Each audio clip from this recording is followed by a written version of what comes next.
매출 자체가 막 마이너스 50% 빠진다는 얘기는 이거 동시에 하락 구간이라고 보시면 돼요. 안 될 때다, 어렵다라는 것에 대한 업황의 반증이라고 봐야 되겠죠. 재고자산 관련된 쪽에 이 부분을 뺀다라고 하게 되면 영업이익이 260억인가 났다고 하더라고요. 뭐 완전히 안 좋은 건 아닌데, 유통 관련주나 이런 2차전지 소재 관련주가 상승하기 위해서는 두 가지가 필요한 겁니다. 첫 번째는 판매가 올라가야 되는 거고요.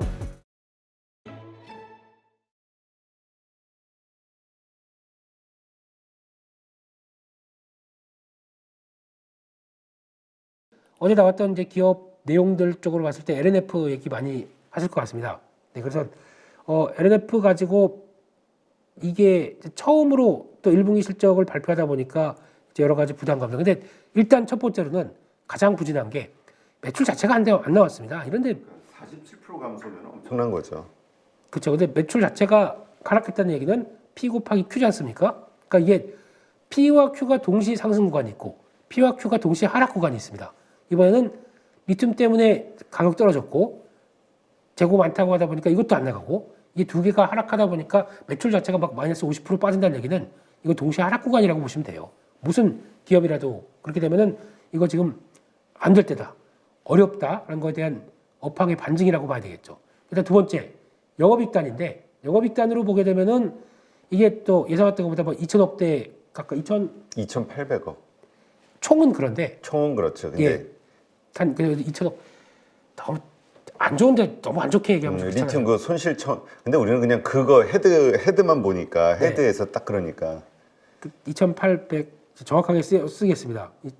그냥 이것도 3천억이 안 나왔으니까 2천억대. 그렇지. 예? 네, 이렇게 순 영업 손실은 2,200억, 2,200억입니다. 정확하게. 2,200억 정도로 갔던 것 같아요. 근데 여기서 나오는 것들이 저희가 알고 있는 이제 소재 업체들의 가장 큰 특징이죠. 그러니까 지금 예전에 고려아연 같은 경우도 보시게 되면 원자재 가격들이 쭉 떨어진다. 그러면은 어차피 가공해서 만들려고 하는 것 중간에 딱 있다 보니까 뭐 아연이나 뭐 비철 금속들이 다 재고가 쌓여 있기 때문에 실적 안 좋고, 그러다가 다시 이게 쭉 가격이 올라간다 그러면 재고가 오히려 평가 이익이 나버리죠.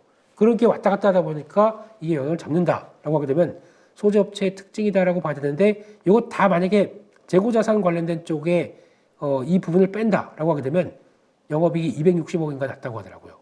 그러면 뭐 완전히 안 좋은 건 아닌데, 근데 여기에 감안하다 보니까 이렇게 나오기 시작한다. 이런 것들 생각해야 될 것 같고요. 그러면은 또 뭐 증권회사는 그렇더라고요. 그럼 이거 계산하게 되면 안 좋을 때 이걸 쭉 계산해 보니까 재고자산 평가 손실 빼고 영업이익률을 보게 되면 0.6%안 좋을 때, 좋을 때는 6.9, 6.8%? 이 정도 좀 됐다고 합니다. 10배 차이가 나네요. 네. 이게 그러니까 그렇게 민감한 산업이죠. 근데 이걸 보면서 거기 또 그렇게 원래 2차전지 안 좋게 보는 증권사입니다. 거기가. 그 잘 비꼬는 증권사. 이런데 이걸 가지고 다른 일본이나 미국이나 유럽 업체들, 이런 양극재 관련된 소재 업체들 보게 되면 PR 한 10배 받고 있는데 우리 잘했을 때도 이거밖에 안 된다. 근데 뭐 이렇게 비싸게 받느냐. 근데 네. 또 까더라고요. 돌려가기. 참 진하더라고요. 아직까지도 그 얘기하고 있는 거 보면은 확대를 아직 Q가 투자를 통해서 아직 늘어나지 않는 부분들이 있는데 이건 감안 안 하고 계속 지금 보여주는 거 가지고, 그러니까 왜 끌어다 오는 거에 대해서 인석한지 모르겠습니다. 그러다 보니까 이렇게 하는 것 같은데 결론적으로는 안 좋은 건 안 좋은 겁니다. 안 좋은 거기 때문에 그 관련된 쪽들 내용 나오게 되면 이 부분은 일단 반영을 받겠죠. 시장에 반영받고 있고, 거기다가 저희가 생각할 거는 안 좋을 때와 업황 안 좋을 때와 좋을 때 이거를 과연 어떻게 대응할 것인가에 대한 변화를 좀 생각하셔야 될 것 같습니다. 그렇죠. 네, 이게 만약에 그러면 사이클 산업이고 아니면 사이클보다 약간 소재와 관련된 쪽에서 업황이 둔화됐었을 때 실적이 안 좋을 때는 제가 잘 아는 거 있죠. 사이클도 그렇게 버텼는데 안 좋을 때는 앞으로 좋은 걸 대비하면서 움직이는 게 맞을 것 같고, 좋을 때는 앞으로 안 좋을 걸 생각하면서 대응하는 게 맞을 것 같다 그러면 지금은 해야 될 건 분명히 있습니다만 이게 언제까지 안 좋을지 모르겠어요. 근데 이번에 LG 에너지 솔루션 여기서도 얘기한 것과 이번에 LNF 내용들 자세히 보게 되면 작년 하반기에 우리 예고했지 않느냐 한쪽으로 얘기를 하고 있고, 거기서 하반기, 그러니까 2분기 정도부터는 턴어라운드 들어갈 것이라고 얘기는 하고 있습니다. 그러면 그때 모든 변화가 리튬 가격이나 또 나오는 흐름 가지고 바뀌기 시작하겠죠. 그러다 보니까 그 흐름들의 시그널들이 뭐가 들어오는지를 보자는 쪽으로 봤을 때는 전 개인적으로 리튬 가격 매번 체크하기도 그렇고 앨범을 보면서 대가겠다. 이게 더 맞기 때문에 그거 보면서 일단은 저점의 흐름들 타진하는 걸 보셔야 되지 않나 싶습니다. 근데 그런 생각도 들어요. 네. 이런 상황이 전부 얘기가 돼 왔었고 네. 예상을 했었기 때문에 계속 주가가 이렇게 밀려 내려온 게 아닐까. 그렇죠. 만약에 이런 결과가 나오기 전에 주가가 이미 오르고 있었는 상황이라면 이게 셀 어떤 그 시그널이 될 수도 있는데 저희가 워낙 똑똑해가지고요. 그러지 않았을 겁니다. 만약 그런 실적을 안고 있는데 주가가 막 갔다고요. 안 못 가지. 그러니까 K 시장은 증시입니다. 이미 알고 있는 예, 거지. 예. 그래서 그런 쪽으로 보게 되면 이번에 그러니까 지금 주가다 이렇게. 그렇게 해석을 해야 되겠죠. 그러니까 뭐 또 무슨 코스피로 이전한다 그러면서 왔다 갔다 하고 하더라도 지금 이 상태 가지고 그러면 오늘 여기를 이탈하겠느냐, 뭐 17만 원대 이탈해서 또 여기까지 가겠느냐, 뭐 여기서 공방이 좀 나오지 않을까 싶습니다. 난 18만 원대 초반에서 근데 물론 약간 오버하는 것도 있고 할 테니까요. 근데 거기서 일단 분위기 보고 일단 안 좋은 때다라고 보시면서 시그널이 반전이 어떻게 나오는지 체크해야 되는 게 맞지 않나 생각되고 있고요. 또 하나 어제 보니까 지금 바이오 쪽 제약 바이오 쪽에서 뉴스가 엄청 많이 나왔습니다. 네. 첫 번째 레고캠 바이오 이거 나오기 시작하면서 또 오리온이 지분 취득했다. 오리온과 우리 합작이 아니라 지분 투자 관련된 쪽으로 얘기가 많이 나오기 시작합니다. 그래서 오리온이 총 최대 주주 포함, 제3자 유상증자 포함 25% 정도 지분 가져가기 시작하고 거기다가 약 한 5,400억 투자한다라고 얘기를 하면서 아마 시장이 좀 반응 나오는데 어제 시간으로 상한가는 못 갔을 거예요. 네, 근데 요게 일단은 체크해야 될 게 다 좋습니다. 지금까지 그러면 최대 주주가 빠져나가느냐? 지분은 반 줄고 제3자 유상증자 배정으로 딱 들어오다 보니까 지분 관계는 크게 변화가 없는데 경영은 계속 한다고 얘기했습니다. 그래서 지금 지금까지 뭐 유상증자 하면서 몇 번 하면서 한 3천억 정도 조달했는데 생각해 보니까 이거 아주 돈 모자란다. 앞으로 ADC 관련된 쪽으로 계속 투자를 해야 될 텐데 향후 한 5년 동안 1조 가까이 돈이 들어갈 수도 있는데 이거 누가 안정적으로 해줄 사람 없을까 싶어가지고 오리온과 손잡았다. 이게 어제 나왔던 가장 큰 빅픽처의 하나였다고 보고 있습니다. 네. 그러면 레고캠 바이오가 오늘부터 쫙쫙 가겠느냐? 저는 의문을 품는 게 첫 번째, 뭐가 됐든 간에 제3자 유상자로 들어오게 되면 희석 효과. 지적 효과 들어옵니다. 그것 때문에 일단 고민을 좀 해야 될 것 같고 두 번째는 이번에 얀센하고 나와서 계약금 한 1,300억 받고 한 2조 2천억짜리 수출했는데 이거 가지고 모자라서 이걸 한다고요? 이런 생각이 좀 들더라고요. 그럼 제대로 기술 수출해서 쭉 가게 되면 돈 들어올 거 있는데 고민을 해서 여기서 지금 지분을 넘겨서 오리온으로 넘어간다? 좀 돈 들어올 거 있는데 이런 생각이 좀 들더라고요. 결론적으로는 한국 증시는 호재 나오면 매도. 네. 에코캠 바이오는 모르겠습니다. 저라면 일단 오늘 갖고 있다고 하게 되면 줄일 것 같습니다. 줄여서 뭐 뉴스 나오고 나서 갑자기 또 막 쫙 해서 뭐 어제 보니까 또 가격이 56,800원인가 이렇게 되면서 할증률이 거의 크지 않더라고요. 5% 정도밖에 안 되더라고요. 그렇기 때문에 그렇게 되면은 네, 그 정도 보시면서 한번 자리 세게 되면 저는 줄여놓고 보시는 게 좋겠다. 이런 관점으로 보고 있고요. 또 어제 보니까 셀트리온이 그렇게 힘 빠지다 보니까 셀트리온 어제 보니까 우리 미국의 셀트리온 홀딩스 나스닥 상장으로 그 얘기는 좀 신선하던데. 원래 그런 거 잘하세요. 우리 회장님이. 그러니까 예전에 그 공매도와 그 뭐라 그래 단기 필마 뭐 이런 거 있잖아. 혼자서 그 막 싸우던 거 생각이 나더라고.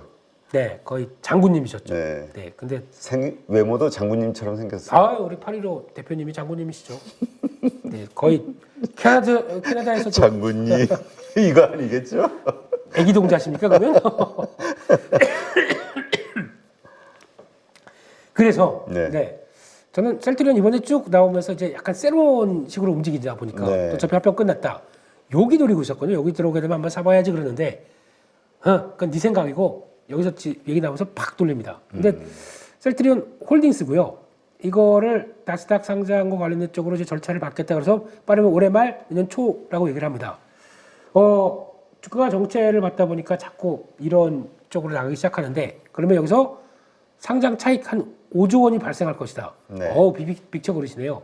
이거 가지고 글로벌 헬스케어 펀드 만든 다음에 총 글로벌 IB랑 100조를 만들어서 이거를 대한민국에 그럼 그 앞 단계까지 여기까지 왔죠. 예. 그 앞 단계까지만 하셨어도 충분히 빅피처였을 텐데 네, 그렇게 또 큰 그림을 가져가시더라고요. 그래서 또 참 열정은 대단하신 분이네. 네, 그래서 일단 반등 나올 것 같습니다. 요거 요 정도만 들어오게 되면 딱 대기하고 있었는데, 근데 반등 저는 뭐 셀트리온 제약을 살 준비를 하고 있었는데 이렇게 되면은 일단 들어오는데 그렇다고 그래서 이게 호재는 호재죠. 근데 아침에 시작하고 막 또 치고 가는데 한 20만 원대 정도쯤 일단 걸릴 것 같아요. 이 정도 부분이. 근데 거기서 막 치고 갈지는 일단 모르겠고요. 혹시나 이때 좀 주춤했다 그러면은 마찬가지로 조금 좀 챙길 건 챙기는 전략들이 맞지 않나 라는 쪽으로 바라보고 있고요. 마지막으로 어제 또 보니까 어제 한미 그룹 쪽이 네. 이렇게 또 경영권 문제가 막 얘기 나오면서 또 왔다 갔다 하는데 어제 보니까 지금 딱 이번에 그 한미약품의 회장님이 고인이 되셨고 네. 거기 사모님, 거기 실장님 이쪽이 빵님. 예, 이쪽이 딱 두 분이 한 20%대 정도 좀 되고 지분이 이번이 또 장남 차남 이분도 합치게 되면 21%인가 해서 거의 비슷합니다 두 분이. 네. 근데 이번이 오시아홀딩스와 지분 계약 관련된 쪽을 하는 게 이쪽의 의견이었다. 근데 이번에 여기서 반발이 얼마큼 나오느냐고 봤는데 단독 보도긴 합니다만 승질이 화가 많이 나 계시더라고요. 이거 말도 안 된다. 그렇죠. 네, 그래서 가처분 소송하겠다. 그리고 이거는 원래 주주총회를 거쳐서 가야 되는 사안인데 왜 너희들끼리 정리하냐? 그래서 약간 움직일 조짐이 보입니다. 이렇게 나오기 시작하게 되면 저는 원래 이쪽이 조용하다 그러면 그냥 소멸로 봤거든요. 근데 이게 반발로 나오기 시작한다 그러면 한미 사이언스는 또 움직임이 나오지 않을까라는 쪽에서 이제 좀 봐야 될 것 같고 그런 쪽에서는 경영권 문제 관련된 쪽에서 얼만큼 또 이슈가 강하게 붙어주느냐에 따라서 바뀌거든요. 그래서 한미 사이언스는 좀 계속 봐야 되겠다라는 생각으로 말씀을 드리겠습니다. OCI 홀딩스는 왜 빠진 걸까요? 어제도 보니까 한 4%대 빠졌는데 그게 악재일까? OCI도 그 부강약품 인수하는 거 보면서 바이오 쪽, 제약 쪽에 대해서 진심인 걸 보이긴 했는데. 네, 저는 이쪽은 이제 주체다 보니까 피주체, 그러니까 객체 입장 쪽으로 보게 되면 돈이 나가니까. 예, 부강약품이 제일 좋지 않을까라는 생각은 했습니다만, 근데 원래 이런 이슈 들어올 때는 당연히 이렇게 나오죠. 많이 올랐군요 그동안 이미. 단 월봉입니다. 여기입니다. 이러니까 인수했죠. 싸니까. 그러네. 예. 그러네. 한때 저희까지 물론 이때 그 많이 나왔던 그 코로나 치료제 뭐 이거 얘기하면서 그때 완전히 사기당했다 이런 기분 많이 느꼈었죠. 네, 투자자들이. 여기까지 내리다 보니까 또 그렇다고 뭐 이게 적자 팍팍 나는 회사는 아닐 거예요. 아마 지금 보면 적자가 그 비용 못 떨어가지고 이렇게 나온 것 같습니다. 근데 체력으로 뭐 왔다 갔다 하네요. 예, 근데 일단은 많이 빠졌기 때문에 어떤 변화가 나오지 않나 싶어서 그런 것도 좀 봐야 될 것 같고 그래서 일단은 한미사이언스를 보시는 게 더 맞지 않나 라는 생각으로 가고 있고요. 그런 쪽에서 일단 어제 나왔던 특징주 관련된 쪽으로 보게 되면 일단 개인적으로는 해운 물류 관련된 쪽 강한데 아까 말씀드렸듯이 유가가 75달러 이상으로 가지 않게 되면은 너무 이쪽 공격적으로 대응하는 건 별로다라고 봐야 될 것 같고 전기차 충전 관련된 쪽은 어제 보니까 들썩들썩거리면서 아직 사업 계획 확정도 안 된 LG 헬로비전 가지고 막 왔다 갔다 하고 움직이더라고요. 그래서 이거 보면서 일단은 어제 잠깐 말씀드린 거 있죠. 허츠가 왜 테슬라 전기차를 팔고 그렇게 가는지 인프라가 없어서 그렇다. 그러다 보니까 이게 움직이기 시작하는데 이거 투자 아이디어 바로 연결시킬 걸 그랬어요. 근데 시간 좀 걸립니다. 그렇기 때문에 이거 가지고 좀 테마 강하게 움직이지는 건 아직 잘 모르겠습니다. 그렇기 때문에 이거는 일단 좀 보셔야 될 것 같고 온디바이스 AI 쪽은 아직 갤럭시 24 출시 쪽과 함께 여러 가지 변화가 나오다 보니까 어제도 그래도 강하더라고요. 근데 이쪽은 IT 기기 확대가 되면서 계속 나올 텐데 중요한 거는 약간 고점에 떠 있다 보니까 그냥 지금은 짧고 강하게 딱 대응하고 나온 게 맞지 않나 라는 쪽으로 봐야 될 것 같고 그렇게 대응하셨으면 좋겠고요. 어제 또 외국인기관 동시순매수는 한국타이언테크, 한솔케미칼 이런 종목들 눈에 띄긴 하는데 이것도 아까 말씀드렸듯이 비용 관련된 쪽 운임 비용 좀 봐야 될 것 같고 한솔케미칼은 업황만 잘 맞추게 되면 딱 터날 자리긴 한데 아직 좀 더 보시면서 반도체 재료, 2차전지 재료 뭐 이런 쪽으로 봐야 되긴 하는데 반도체 재료가 끌고 가기 시작한다 그러면은 보기는 봐야 되겠죠. 그래서 그 정도로만 일단 보시면서 수급 체크하자 이상입니다. 네. 네. 알겠습니다. 자, 2차 전지 이야기인데 오늘 아침에 이제 어제 제가 사실 주식클래스 유튜브에서 LNF를 한번 분석을 해봤는데 뭐 분석도 의미 없는데 근데 LNF의 자체적인 그 IR을 하면서 이렇게 오른쪽에 레터를 썼더라고요. 어제 이제 장마치고 실적 나올 시간에 빠졌는데 두 가지가 있었어요. 하나가 뭐냐면 영업 손실 자체가 어제 보면 한 69억 전망에서 2천억 정도가 나온 것도 맞긴 맞는데 잠정 실적에서. 근데 두 가지가 있었는데 하나가 이제 리튬 가격 폭락. 아니 어떻게 회사분이 폭락이라는 단어를 써 하락이라 써도 될 거를. 리튬 가격 하락으로 인한 대규모 재고자산 평가 손실 반영. 요게 이제 영업이익 적자의 첫 번째 요인이었고 두 번째가 매출 감소도 있었거든요. 네. 4분기 같은 경우는. 그래서 수요 둔화에 따라서 매출이 어느 정도 감소했다는 요 내용인데 근데 이제 여기서는 인사이트가 뭐냐면 재고자산 평가 손실이라는 거는 한편으로 놓고 보면 기업들이 실적을 평가할 때 우리가 외화자산 평가와는 조금 다릅니다.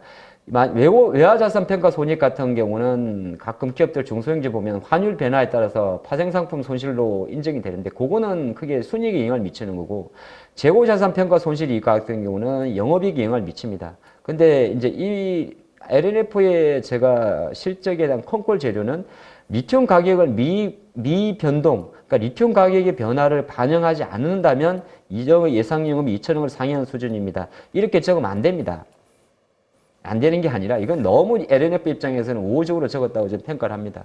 그냥 이거는 재고자산 평가 손실도 삼성전자 반도체 분석이나 LNF 실적 분석할 때는 똑같은 거거든요. 그래서 실제적으로는 LNF의 실적은 2천억 정도의 24년도 적자가 났다고 평가하는 게 오히려 저는 회계 기준상으로 맞다고 생각을 합니다. 회계 기준으로 재고자산 평가 손익을 우리가 영업이익에 반영을 시키니까 말이죠. 근데 여기서 이제 얻을 수 있는 거는 뭐냐면 기억해야 될 거는 지금 그럼 앞으로 리튬 관련주나 이런 2차 전지 소재 관련주가 상승하기 위해서는 두 가지가 필요한 겁니다. 첫 번째는 판매가 올라가야 되는 거고요.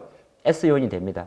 근데 두 번째는 재고자산 평가 손실이 이게 만약에 재고자산 평가 손실이 이 LLF의 보고서처럼 반영 안 해서 262억이 흑자가 된다 그러면 우리 리튬 가격이 반등을 해야 되는 거잖아요. 그러니까 리튬 가격의 일정 부분의 하방 경직도 필요하다는 겁니다. 이걸만 놓고 봤을 때는 2차 전지 소재 관련주들이 실적의 바닥을 확인하는 데는 여전히 시간이 좀 걸릴 수밖에 없다. 이걸 좀 보시는 게 좋을 것 같고 근데 리튬 가격이 먼저 오르느냐 판매가 먼저 오르느냐의 관점은 판매가 먼저 오를 확률이 높습니다. 결정적으로 2차 전지 소재 관련주들은 전방에 의미 있는 쉽게 말해서 2차 전지 전기차의 판매량 증가가 첫 번째 선결 요인이 됩니다. 그걸 좀 보시면 좋을 것 같고 그래서 지금 제가 생각할 때는 STI도 그렇고 여기는 빠져 있지만은 LG화학 같은 경우는 눌러도 너무 눌렀어요. STI도 너무 눌렀어요.